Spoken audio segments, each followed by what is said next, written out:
Bonjour à tous, c'est Timothée d'Apprendre Blender. Dans cette vidéo, je vais vous montrer comment faire une serviette avec une simulation de physique qui soit pliée. Ça va être très pratique pour des rendus architecturaux notamment, ou pour ajouter un petit peu de détails dans vos scènes. Alors c'est parti, sans plus attendre, je vais commencer à faire notre scène.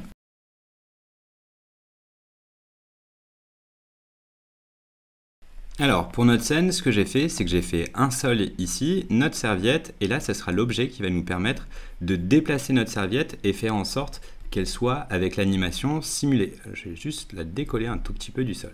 Je vais en profiter pour ajouter une lumière, donc voilà, c'est fait. Alors, pour pouvoir faire notre simulation, première chose, on va juste rajouter dans l'Edit Mode, on va rajouter deux loop cuts.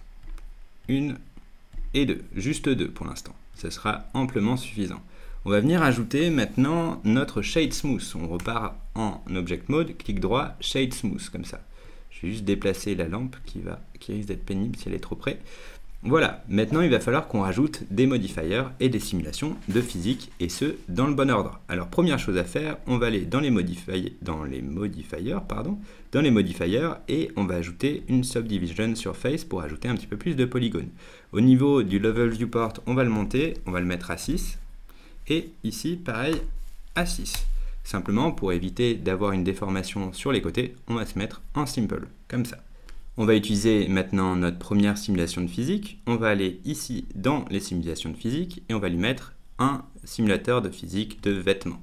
Au niveau des réglages, pas grand chose à faire, on va baisser un petit peu, on va se mettre en Self Collision, en 0.01, ce sera parfait, comme ça.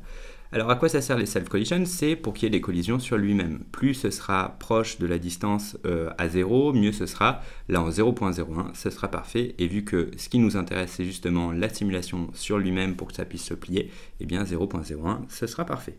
On va maintenant aller dans le cache et on va regarder quand on commence la simulation et quand elle se finit. Alors nous, notre animation, elle a 250 images. Donc ce qui nous intéresse, c'est d'avoir 200 images d'animer, puisque nous on va récupérer en fait la forme de fin quand tout aura eu le temps de bien s'aplatir au sol, et ce sera parfait. Donc on se met bien à 200 images. On va réutiliser un modifier, il faut bien le mettre dans l'ordre, vous voyez d'ailleurs le close c'est devenu un modifier. On va rajouter maintenant un solidify, comme ça on va avoir un petit peu plus de forme sur notre objet. Alors au niveau de la thickness, au niveau de l'épaisseur, on est bon, simplement l'offset, il est à -1, donc c'est-à-dire qu'il va vers le négatif, donc on va se mettre à 0, comme ça on a bien la matière autour de notre mèche et pas juste en dessous de notre mèche. On va ajouter un autre Subdivision Surface pour ajouter un petit peu plus de détails. Hop, on va le passer en 2 et 2, ce sera très bien comme ça. On va devoir faire la même chose sur les autres objets, mais on va utiliser un autre modifier de simulation. Donc je vais me mettre sur les Physics Simulation et là je vais me mettre en collision. Au niveau des réglages, pas grand chose à faire, on va simplement se mettre là en thickness à hauteur, donc pareil au niveau de l'épaisseur de là où il y aura des collisions, on va simplement le mettre en 0.01, comme ça ce sera un petit peu plus près du sol parce qu'on risque d'avoir sinon une serviette volante et c'est pas ce qui nous intéresse dans ce tutoriel. Au niveau de la friction, 80. On va augmenter un petit peu tout ça. Ça sera parfait. Maintenant, au niveau de notre cylindre, on va se mettre sur notre cylindre et pareil, on va mettre collision. On va rien changer, ça sera parfait comme ça. On va rien changer pour l'instant. On va maintenant importer les matières. Pour cela, on connaît déjà la rengaine. On va dans Edit, Préférences. On n'oublie pas d'ajouter notre Wrangler, qui est juste là. Notre Wrangler, on l'active comme il faut et on va ajouter nos matières. Je les ai prises sur Polygon, le site qui permet de télécharger gratuitement des textures. Il y en a d'autres des payantes, mais là j'ai utilisé que des choses gratuites. On va aller dans l'onglet Shading. On va sélectionner notre sol, on va lui ajouter une nouvelle matière. Alors matière, j'ai fait un petit clic de trop. On va faire New. On sélectionne notre Principal BSDF. On se met ici, on fait CTRL-SHIFT-T.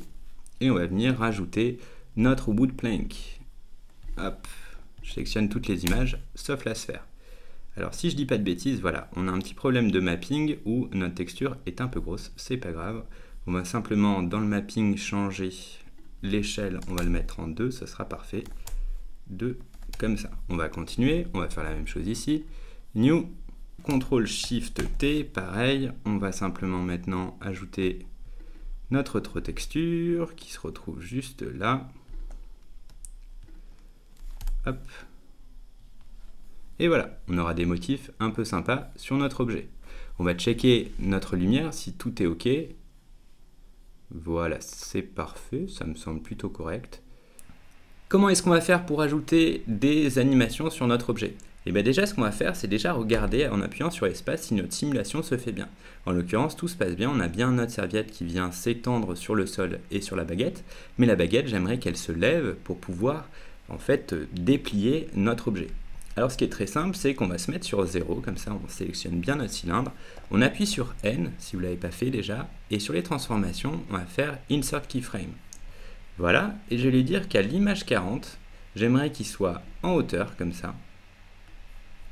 Donc là, je vais faire un clic, Insert Keyframe, comme ça, et j'aimerais qu'à l'image 50, eh bien, il aille sur le côté et qu'il disparaisse pour laisser tomber notre serviette. Donc là, je fais Insert Keyframe. On appuie sur espace, on va pouvoir regarder notre animation. Alors, hop, j'appuie sur espace, on a bien notre animation. Alors là, tout fonctionne à merveille. Simplement, c'est plutôt pas mal, mais je vais devoir la refaire parce que j'aimerais en fait qu'il le plie, puis il le déplie, puis il le replie. Et ça sera un peu plus sympa. J'ai vu un tuto sur internet qui faisait la chose de manière assez similaire et ça me semblait pas mal parce que là, bon, c'est pas forcément très esthétique, mais vous avez compris le principe. Alors l'idée, c'est de retourner à la case 0. Sur le baking, en fait, on va faire delete bake, comme ça. Ce que je vais faire, c'est que je vais refaire l'animation. Alors je vais me mettre sur la 40, je vais le faire remonter par ici.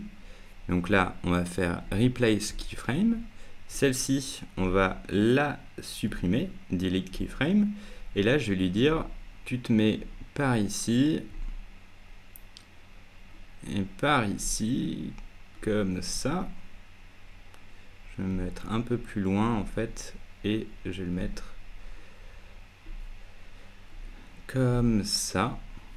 Là, je vais faire Insert Keyframes, et simplement, je vais enlever ma barre sur le côté, et encore une fois, Insert Keyframe. On va retourner sur notre Close Simulation, on va se remettre à 0, et on va refaire le même principe, on va baker notre image, bake la simulation. Maintenant, si on regarde notre animation, on a vraiment quelque chose d'assez impressionnant. L'animation se fait parfaitement sur Blender, et on va pouvoir récupérer la simulation, on peut même l'animer, mais là je trouve ça vraiment sympa. C'est vraiment hyper bien fait et c'est assez fascinant.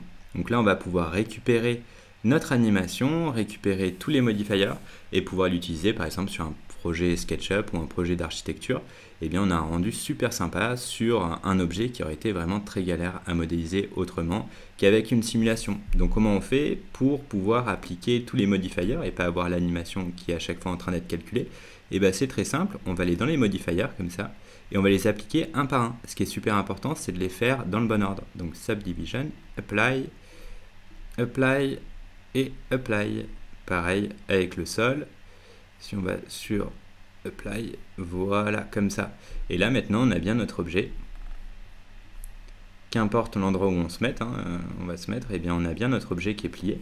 Donc si je me rapproche et que je lance un rendu vraiment très simple, vous voyez, ça c'est vraiment hyper chouette. Donc là, si je vais dans Shading, vous voyez, j'ai bien toutes les collisions qui ont été faites. Voilà comment on fait une simulation sur Blender de physique. Il y a 1 million de choses à faire, mais en tout cas, c'est une manière très simple de faire des objets très complexes. Je vous mets tout ça dans la description. N'oubliez pas de vous abonner et de liker cette vidéo. Je vous rappelle que dans la barre de description, il y a une formation d'initiation avec moi sur Blender. Elle est gratuite. Il suffit de rentrer votre mail. Ciao!